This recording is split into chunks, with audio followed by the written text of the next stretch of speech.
Salut Gilbert. Salut Jimmy. Alors content d'être de retour à la Cité de la Voile? Ravi de retrouver ce grand vaisseau et de reprendre le café avec un nouveau plateau, un nouveau décor. Tout a changé. Sauf toi Gilbert, on ne bouge pas. Allez, on va retrouver nos invités, Jean-Pierre Dick et Jean Kerrouas, avec qui on va parler mise à l'eau de nouveaux bateaux, départ de la Generali, départ de la Mini Transat. Quelle actualité! Enfin bref, il y en a des choses à dire.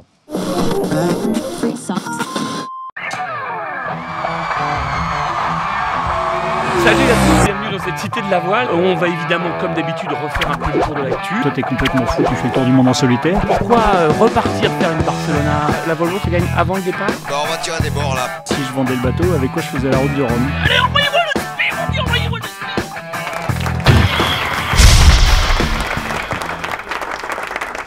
Salut à tous, bienvenue à la Cité de la Voile, qui n'est pas tout à fait nouvelle, mais qui est toujours aussi moderne. Bienvenue à ce nouveau décor, Gilbert. Mais oui, et dans tout ce a nouveau changé. décor, pour accueillir de nouveaux invités, il fallait au moins que quelqu'un ait mis à l'eau un bateau tout neuf. C'est Jean-Pierre Dick. Et la silhouette à tous. haute et élégante de ce niçois fait partie du paysage lorientais depuis bien longtemps. Jean-Pierre, eh bien, après avoir débuté entre trois bouées, il a surtout été happé par le virus du Tour du Monde en solitaire.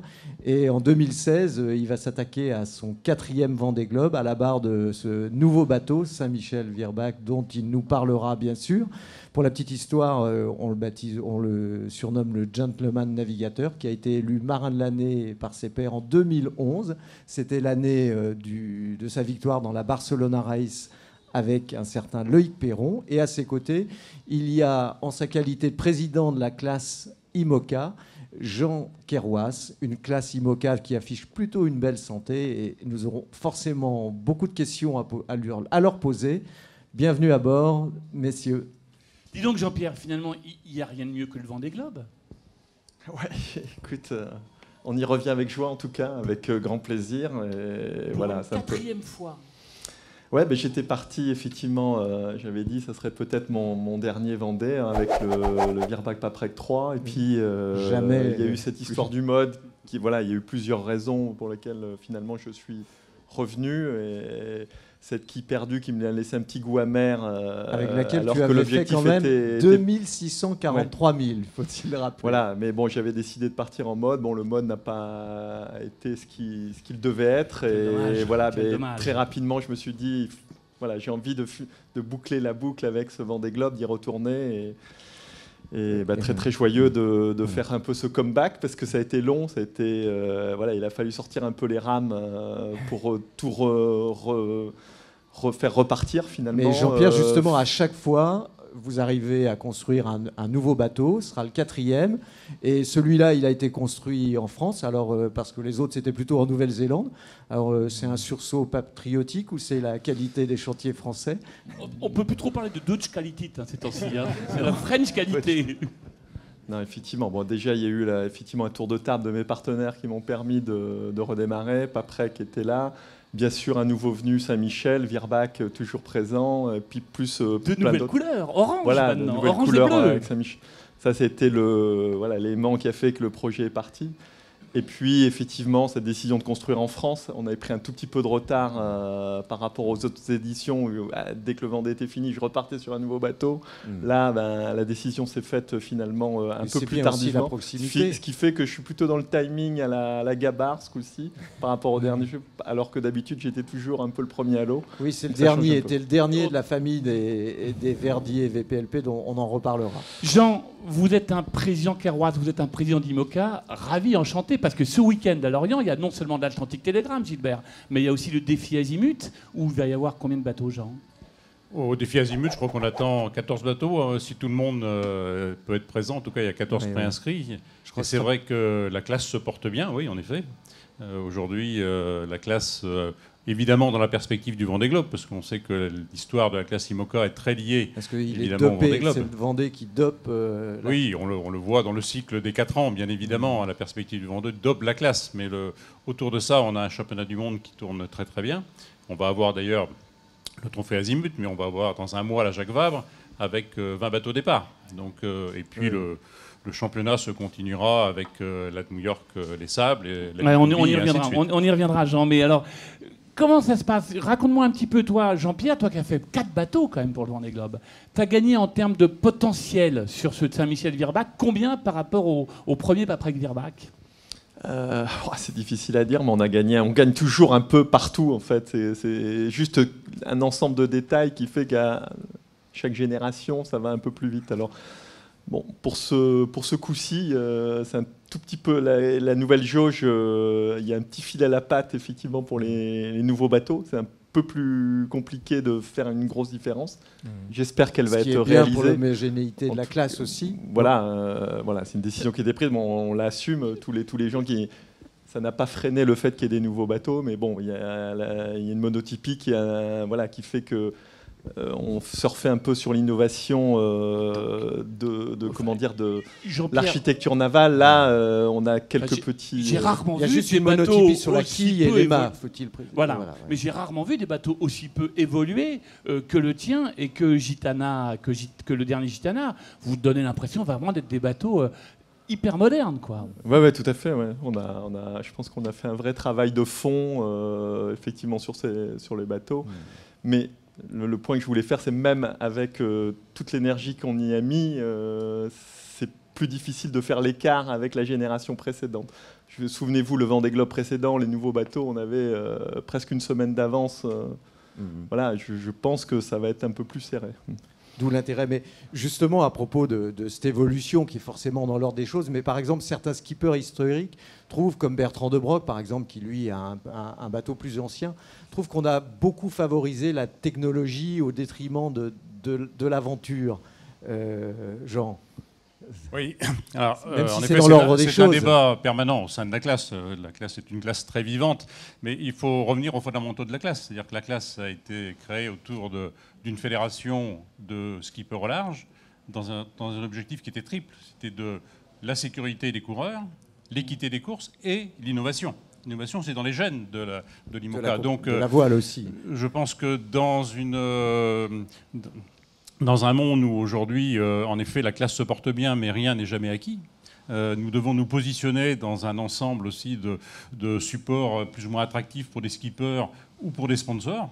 Il y a d'autres courses possibles, d'autres séries possibles. L'IMOCA doit rester attractive et c'est vrai que l'innovation technologique est un des éléments pour conserver de l'attractivité. On le voit bien aujourd'hui d'ailleurs, on verra le résultat, mais on le voit bien avec les foils. Oui, ça c'est la grande innovation, comme dit Jimmy. Mais justement, Jean-Pierre, cette jauge, ça n'a pas plus ouvert les choses finalement que de les contraindre. De contraindre, on n'a finalement que le mal acquis. Tout le reste est quand même très ouvert. On travaille sur tout ce qui est ouvert et c'est vrai qu'à chaque fois on se dit, finalement, c'est vrai que quand cette jauge est passée, on dit, on ne pourra peut-être pas travailler sur grand-chose.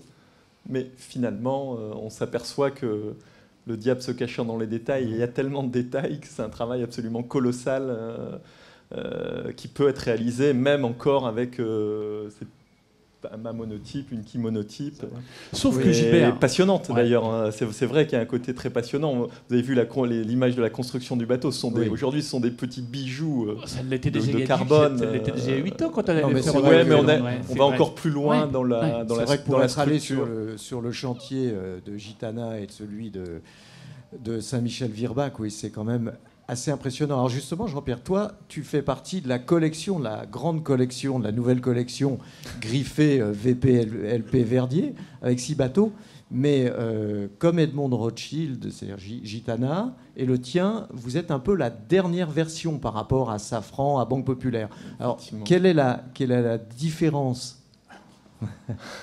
On le verra sur l'eau, mais dans la philosophie. Il y a un peu plus de réflexion, je pense. Le bateau est encore plus humide, encore moins défendu. La différence, vous avez peut-être vu extérieurement sur le bateau, on a beaucoup travaillé sur la baisse du centre de gravité. Oui. Les skippers sont dans un pédiluve. Oui, on voit ça. Oui, un peu comme quand vous rentrez dans une piscine, pas pour se laver les pieds, mais pour baisser un peu votre poids, vous tombez. Mais toi, t'es grand, est-ce que tu vois bien devant? Voilà.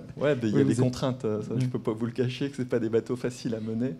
Il y a ça. Qu'est-ce qu'il y a d'autre? Effectivement, c'est issu d'une réflexion encore supérieure. C'est vrai que moi, la vision que j'en avais, c'était l'union. Et je pense que l'union avec Gitana était positive parce qu'aujourd'hui, la guerre, elle se fait avec des bureaux d'études. Et l'idée toute simple avec Gitana, c'est déjà joindre ces bureaux d'études. Et je pense que vous êtes plus puissants, parce que chacun peut faire une partie plus affinée du travail, ce qu'on a essayé de faire. Et je pense que comment vous ça a été tu peux nous dire, Jean-Pierre, comment c'est réparti le travail entre Gitana et vous? Il y a eu deux skippers déjà qui ont apporté leur savoir-faire. Je pense qu'avec Sébastien, on avait tout de même des visions assez similaires de mener un bateau comme ça. Sébastien Josse, le Sébastien Josse. Non, globalement, je trouve qu'il y a eu un bon travail de réaliser. Et en tout cas, moi, j'ai poussé pour l'union. C'est-à-dire que j'ai dit dès le début... si indifférent, ça sera le projet Gitana qui aura le dernier mot. En plus, il construisait en premier. Donc c'est comme ça qu'on a réalisé quelque chose, parce que je pense que c'est plus puissant de faire un outil plus commun que d'aller chacun dans son coin, ce qui finalement s'est un peu réalisé. On le sent entre le projet Safran et Banque Populaire. Et pourtant, Jean, sur les premiers affrontements entre les anciens et les nouveaux bateaux, c'était le Fastnet, entre les anciens et les modernes. Ce sera ce week-end le défi Azimut. Et parce qu'il y avait peut-être beaucoup de prêts, Jimmy. Vas-y, poursuis. Les vieux tiennent encore la barre pour le moment, Jean. Ah oui, très largement même. Très largement, mais oui. On l'a vu. Les bateaux, les bateaux à foil aujourd'hui, il s'avère, comme on le savait, qu'ils sont sans doute moins performants au près, mais normalement, doit être compensé par un gain de vitesse relativement important sur les allures peu portantes. Maintenant, ces bateaux, ces foils, c'est tout nouveau. Donc il y a évidemment des mises au point.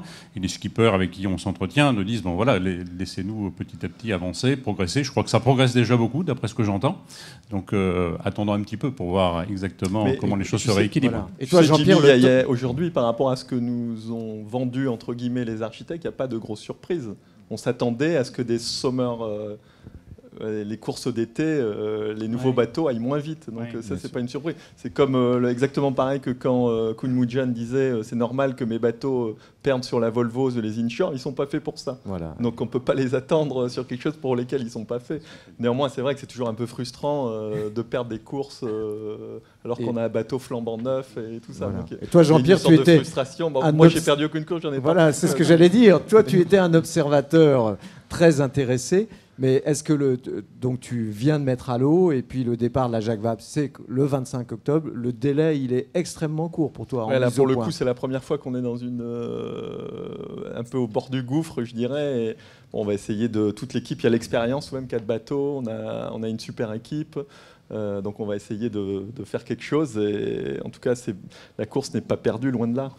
C'est facile, Jean, de faire coexister sur une Jacques Vabre des classes aussi diverses que les maxi multicoques, que les IMOCA. Voilà, il faut préciser, en plus, Jean, c'est vrai que la question est bien posée par Jimmy, que les IMOCA seront très majoritaires sur la Jacques Vabre, puisque avec 20 engagés.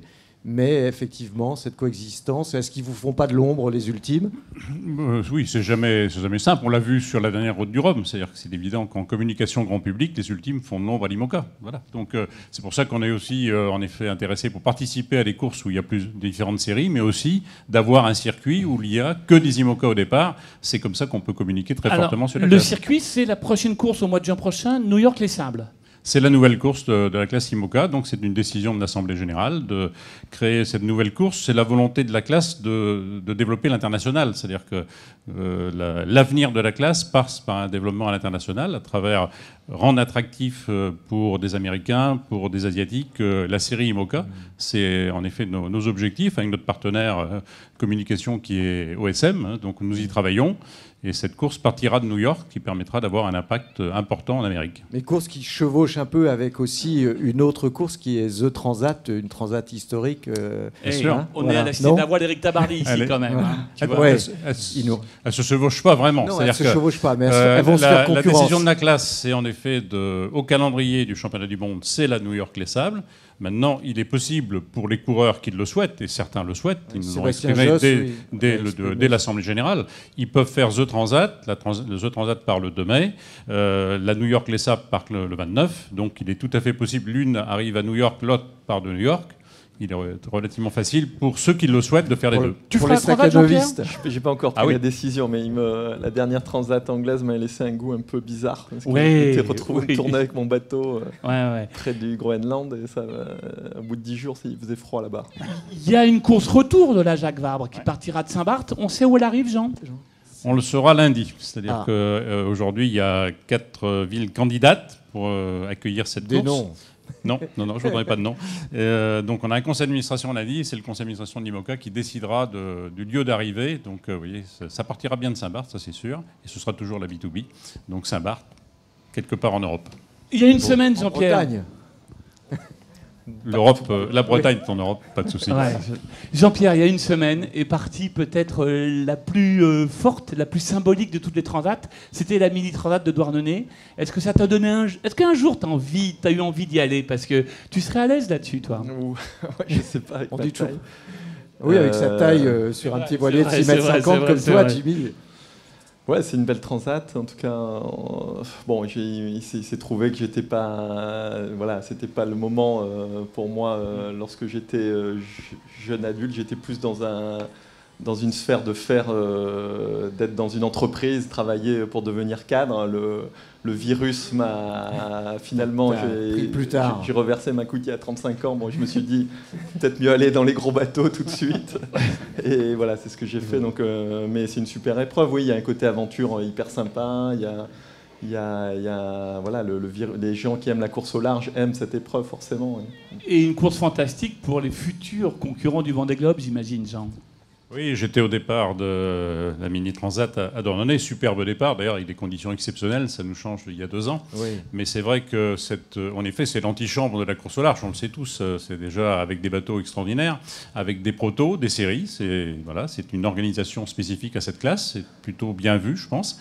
Et des bateaux extrêmement novateurs. Dans les protos, on le voit bien aujourd'hui. Le premier qui est en tête, c'est ces bateaux avec des étraves très volumineuses, extrêmement performants. Donc, beaucoup de recherche. Vous avez pu voir aussi que la Mini Transat va aller aussi vers les foils. Donc, c'est aussi un laboratoire. C'est évidemment un premier palier pour des jeunes qui veulent se lancer dans la course au large. Et Gilbert, déjà, les places se sont faites un petit peu dans cette Transat. Oui, Jimmy, les places se sont faites, c'est-à-dire que les favoris et les gros bras tiennent leur rang. Le proto dont parle Jean est celui de Davy Bodard, donc le skipper Botec, qu'on avait reçu au café l'hiver dernier et qui, lui, vraiment mène la danse le long des côtes portugaises au vent arrière. Et il a même fait un petit break puisque ce soir, à l'heure où nous enregistrons, il comptait quand même une 40aine de milles d'avance sur ses poursuivants Axel Tréhin et Frédéric Denis, qui sont assez trousses. Et puis en série, c'est également un habitué du circuit mini, Jan Lipinski, qui mène, mais Benoît Hansberg et puis Tanguy Le Turquet, qui était venu également au café, son embuscade. Mais moi, ce qui me frappe aussi chez la Mini, toi, dans la Mini, Ginny, tu étais au départ, ce sont effectivement des bombes survitaminées, ces petits bateaux de 6,50 m. Ce sont des bateaux très innovants qui l'ont toujours été. La quille pendulaire, c'est sur ces bateaux-là. Mais dans notre société ultra connectée, je veux dire, c'est une course à l'ancienne puisqu'ils ne communiquent pas avec la Terre. Et ça, c'est assez génial. C'est un retour sur... se retrouver soi-même à travers la nature. Mais c'est ce qui est hyper sympa sur le Vendée Globe. Tu l'as encore. Il y a vraiment des moments où tu as le temps de contempler sur le Vendée Globe. Il y a sans doute des moments de grâce. Ça reste une aventure extraordinaire à vivre. Voilà. Parce que imaginez-vous, c'est comme vivre dans une forêt pendant 3 mois... comme disait Jimmy avec ça. Et voilà, c'est un peu pareil, quoi. Hein. Et je pense que je partage pas l'analyse de Bertrand de Broc sur le fait que ce n'est pas une aventure, parce que même avec nos outils hyper technologie, ça l'est peut-être encore plus, parce qu'on doit tellement gérer la légèreté de nos structures que l'aventure... Bien sûr, ça restera toujours une aventure. Gilbert, autre chose aussi, peut-être de catastrophique. Un Anglais est en tête, à l'heure où on parle, de la Generali Solo. Et je crois, Jean, que c'est la première fois qu'un étranger domine une course du circuit Figaro. Quoi faire ? Jimmy, d'abord, c'est logique, quoi faire ? Je pense que vraiment les tauliers de la classe Figaro vont se rebiffer. Mais Nice était le terme de la première étape de cette Generali, et c'est effectivement un Anglais qui a pris la tête du général. Normal va dire le pape. Voilà. Mais Normal va dire Jean-Pierre sur la promenade des Anglais, que ce soit un Anglais qui soit en tête. En tout cas, c'est un beau petit coup de Trafalgar donc dans la classe.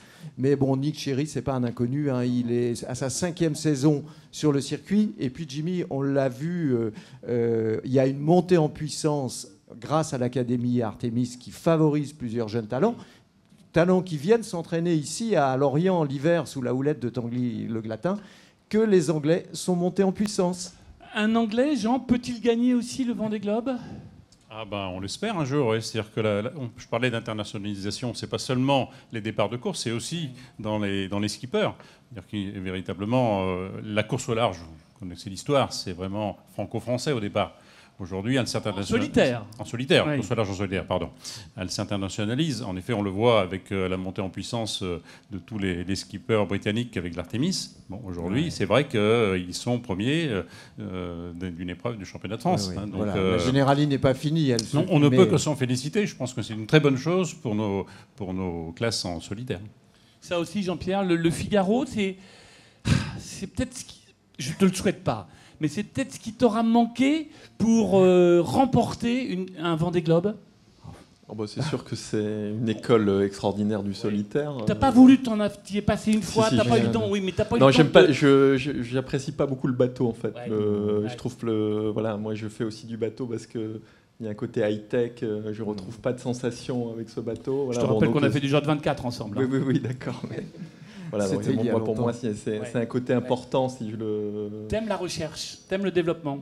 Ouais, j'aime bien les bateaux qui sont où il y a vraiment des sensations. Voilà, je trouvais pas beaucoup de sensations, mais bon, après, c'est vrai qu'il y a un côté un peu laborieux dans ce bateau du Figaro, comment dire, et pour être vraiment au top de cette classe, il faut passer un certain nombre de temps, d'années, et voilà. Bon. En parlant de développement, Gilbert, ça y est, Franck Camas, encore une coupe. C'est pas tout à fait la bonne, mais encore une coupe dans la poche. Ah, on rêve de la plus grande, mais effectivement, coup doux pour Franck Camas et son équipier Louis Via à Genève, donc sur le lac Léman. Ce duo a dominé ses adversaires et remporté le championnat de la classe C, que l'on appelle aussi la petite coupe de l'América. Bon, avec son kata à foil très abouti, Franck n'a pas laissé grand-chose à ses adversaires. Maintenant, il est tourné vers la grande coupe. C'est une autre affaire où là, les Français sont un petit peu plus à la peine sur le circuit AC45 pour l'instant. Dis donc, Jean-Pierre, mon petit doigt me dit que toi aussi, tu développes un petit catamaran de production et de série. Tu crois que la voile côtière ne fera que voler dans 2-3 ans ? On en parlera plus tard. Là, pour l'instant, on n'a pas communiqué. Tu vas nous en parler un Voilà, petit pour peu. l'instant, Ouais. c'est du développement. C'est une idée qui ne... Mais de toute façon, on commercialisera ce bateau que quand on l'aura validé, conceptualisé. Donc voilà, pas d'urgence. On en parlera dans les temps. Mais effectivement, ça va se passer là. Aujourd'hui, il y a beaucoup de chefs d'entreprise qui ont vu la Coupe de l'América précédente et tout le monde rêve de ça. Alors le problème, c'est que le rêve n'est pas forcément hyper facile accessible parce que ça demande tout de même une technicité assez forte. Voilà, l'idée, c'est d'essayer de le rendre plus accessible à tout un chacun. Je pense que c'est un peu l'idée de ce projet. Et puis bon, tout le monde rêve de voler, effectivement. Il y a un côté vraiment extraordinaire de plus sentir le bruit de l'eau. Jean, je m'adresse à l'ancien dirigeant de la Fédération française de voile. voile. Vice-président. Il est toujours vice-président de la Fédération, donc très intéressé. C'est une chance d'avoir un bateau français sur l'America's Cup. C'est une chance extraordinaire, oui. C'est vrai qu'on en avait rêvé. Franck, avec Michel et Olivier de Kersauzon, ont réussi à monter ce projet. C'est vrai qu'aujourd'hui, ils sont un peu à la peine, comme disait Gilbert, mais il y a un tel potentiel. C'est vrai. Ils sont partis un peu plus tard que d'autres. Ils n'ont pas non plus exactement des moyens de toutes les équipes, mais on sait qu'il y a beaucoup de talent en France dans cet équipage et dans le team. Donc on a bon espoir de les voir monter en puissance. On quitte jamais le café de la Marine sans une ado ou sans un refus. Jean-Pierre. Le refus, c'est par rapport à Andrea Murat là, qui a finalement qui va vendre son bateau apparemment. Enfin, c'est les bruits un peu qu'on entend. Oui. Alors que voilà, pour un skipper développer un bateau comme ça, je peux vous dire, c'est énormément de choses. Donc ah oui, mauvaise nouvelle. Gilbert, voilà. Ado refus. Alors moi, c'est une ado, je reviens un petit peu sur l'actu, et les Anglais gagnent pas toujours. C'est la course du Fastnet, c'est vraiment une super ado pour la victoire de Jerry Transo avec un JPK 1080, courrier du Léon, et en plus, donc, cerise sur le gâteau, le deuxième était aussi un autre JPK, et c'était un JPK 10-10, son petit frère qui était sur la 3e marche du podium. Il y avait même 7 Français dans le top 10 à cette course du Fastnet qui est quand même une référence et qui réunit le gratin international, Jean-Pierre Kelbert nous fait l'amitié d'être là et on peut un grand coup de chapeau. Bravo, on peut l'applaudir. Jean, vite fait. Oui, on a beaucoup de parlé de course au large, donc ce sera une ado pour l'équipe de France de vol olympique qui a fait des résultats exceptionnels à Rio, donc, avec 5 médailles, 3 places de 4e sur 10 séries, donc l'avenir est assuré. Eh bien moi, mon ado, c'est pas moi qui vais en parler, c'est Philippe Péché qui est mon adonnante du jour. Philippe, viens nous raconter ce qui t'a pris par la tête. Mon petit projet est un peu à l'encontre des bateaux qui volent, des bateaux qui vont très vite. Je vais partir autour du monde sur un vieux bateau, une course qui était une course mythique. En 1968, le Golden Globe. On se rappelle tous de Moitessier, qui a fait un petit tout droit après le Cap Horn. 36 pieds. 36 pieds, 1 quille longue, plein de règles, pas de GPS évidemment, pas de pilote, pas d'assistance extérieure. Donc là, c'est retour aux aventures, retour le roots. Eh bien, ce sera le mot de la fin du Café de la Marine, du premier Café de la Marine de la Raison. Philippe, on te suivra, tu viendras nous en parler plus longuement. Absolument. Salut Jean-Pierre, longue vie, belle chance à Saint-Michel-Virbach. Merci Jean d'être venu. Gilbert, on te retrouve dans 15 jours. Salut à tous, bye bye. Est-ce qu'il y a des questions dans le public, mes amis? La prochaine fois, je vous promets, ce sera peut-être pas ma tournée. Oh, quoique! J'ai dépassé de 2 minutes 54, Pierre, mais t'as encore un petit peu de bande. Jimmy, les verres sont déjà sur le comptoir. Un grand moment de vidéo. Bon vent belle-mère, c'est ça? Voilà, ciao, ciao.